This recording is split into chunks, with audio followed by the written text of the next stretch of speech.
እኛ መድኃኒት ስንሰራ ጥንቁልና ነው፣ እነሱ ሲያመርጡት ፋርማሲ ነው። እኛ ልብስ ስንሰራ ሽመና ነው፣ እነሱ ሰሩት ቴክስታይል ነው። አይደለም ወይ?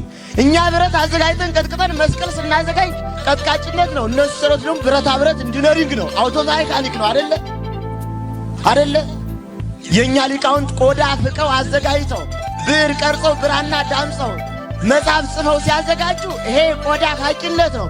እነሱ ደግሞ ሲሰሩት ደግሞ የቆዳ ውጤት ፋብሪካ ነው። እና እንዲሁን አልሞትንም።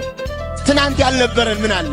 ከ1 ሚሊዮን በላይ ለዓለም የብራና መጽሐፍ ያስተዋወቀች ስነ ጠበብን፣ ስነ ፈለክን፣ አየራት፣ ሙፃ ነፋሳት፣ ብርሃነ ሚጠተ ብርሃናት፣ ድርገታት፣ የከዋክብት የፕላኔት ትምህርት ለዓለም ያስተዋወቀው ማን ነው ወዳጅ? ማን ነው?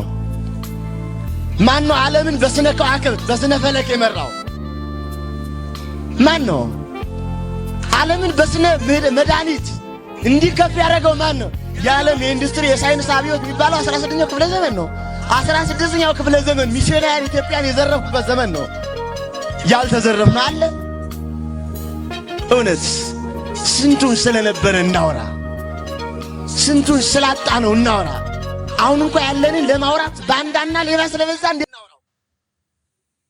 እናወራው? ያለንን እንኳን የሀገር ፍቅር የለው፣ የሃይማኖት ፍቅር የለው፣ የታሪክ ፍቅር የለው፣ ሀገር በቀል እውቀት የለው፣ ምን የለው፣ ሞራል የለው። በጣም ይጨንቃል።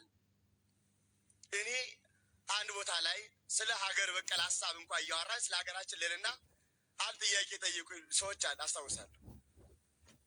እንዲህ የሚል ስለ ሀገራችን ማወቅ አለባችሁ ሁልጊዜ እንዲህ ስለ ሀገር በቀል ምንድን ነው? ለምሳሌ እንኳን ሌላው በቅርቡ እንደው ጠላው፣ ጠጁ፣ ኮረፌው፣ ቦርዴው፣ የወይን ጠጅ፣ ፈታ ጠጅ፣ ጭልቃ፣ ማይኑግ ምናምን እነዚህ እንኳን ማወቅ አለባችሁ እያል እናወራለን። አንዲቷ ምን ብትል ጥሩ ነው? መምህር አለ ጥያቄ። አቤት። ኮረፌ የሚሰራው ከምንድን ነው? ከገብስ። ገብስ ከምን ይሰራል አትልም? የዘመኗ ሊቅ እንደዚህ አይነት ሊቅ ነው ያለን እኛ። እንደዚህ አይነት ምንም የለው። አንዳንዱ እንደ ምሁር ይሰማውና እውቀት አይታችሁታል። የዘመነኛ በቃ በደንብ እንግሊዘኛው ፈልጦበት ኢትዮጵያ ለማለት ኢትዮጵያ አዲስ አበባ የሚል አላያችሁም? እየተቆላጠፈ በቃ የአበሻ ፈረንጅ ራሱን ያጃጃለ እንኳን ይንቃል፣ ሁሉ ነገር ያስጠላዋል። እና በዚህ መካከል ተሰድቧል እኮ እውነት። በነገራችን ላይ ለከተማ ሰው ይሄን ማውራት አይጠበቅብን። ለገጠር ህዝባችን ላልተበረዘው ኦሪጂናሉ ሀገር፣ ሃይማኖት፣ ታሪክ ላለው ብናወራው ደስ ይለኛል። ከተሜ የለውም፣ ሞራል የለውም፣ አይጨነቅ። እንዴት ነው መሰላችሁ? እንዲህ ብላችሁ የለውም። ይቅርታ አድርጉልኝ፣ ሊከፋችሁ ላይከፋችሁ ይችላል። ከከፋም የራሱ ጉዳይ። ምንም ለምሳሌ አንድ የወረዳ ስራ አስኪያጁን ይገመግሙታል። ግምገማ ላይ እሱ ማናጅመንት አይችልም፣ የሰው ምናምን አይችልም፣ በጀት ማጠቃቀም አይችልም እያለ አንዷ እጅ አወጣች። እኔም አይቼበታለሁ አለ። ምንድነው? እሺ ተናገሪ። የሆነ ቀን እሑድ ቀን ደወለልኝ። አለቃዬ ስለሆነ ብዬ ሄድኩኝ። እሺ አነሳሁት። ከዚያ ነይ አለ። አለቃዬ ስለሆነ ብዬ ሄድኩኝ። ሆቴል እንብላ አለ። አለቃዬ ስለሆነ ብዬ ተጋበዙኝ። እንጠጣለኝ። አለቃዬ ስለሆነ ብዬ ጠጣሁኝ። ከዚያ ደግሞ እንሂድ አለ። አለቃዬ ስለሆነ ብዬ ሄድኩኝ። ከዚያ አልጋ ይዟል። አለቃዬ ስለሆነ እንግባ አለ። ገባሁኝ። አየህ፣ እንዲህ አይነት ሞራል ያለው ህዝብ ነው ያለን። አሁን የሊቅነት እንዲህ አይነት ርክስክስ በቃ ዝም ብሎ በቃ መንጋነት መድፊያ ዝም ብሎ እቃ ለስላስ ብቻ። የእኛ የከተሜዎች ጠባይ መዋዋብ፣ መዋዋል፣ መቋቋስ በቃ ኮስሞቲክስ ማድረግ፣ እንደ ብርጭቆ እቃ ከቻይና እንደመጣን መወልወል በቃ አለቀ። እና ሊቅ ነው መሆን ደግሞ በቃ ጣልጣል እያል ማውራት። ለዚህ አደራ ይቀበላል። አደራ መያዝ እንችላለን አንችልም?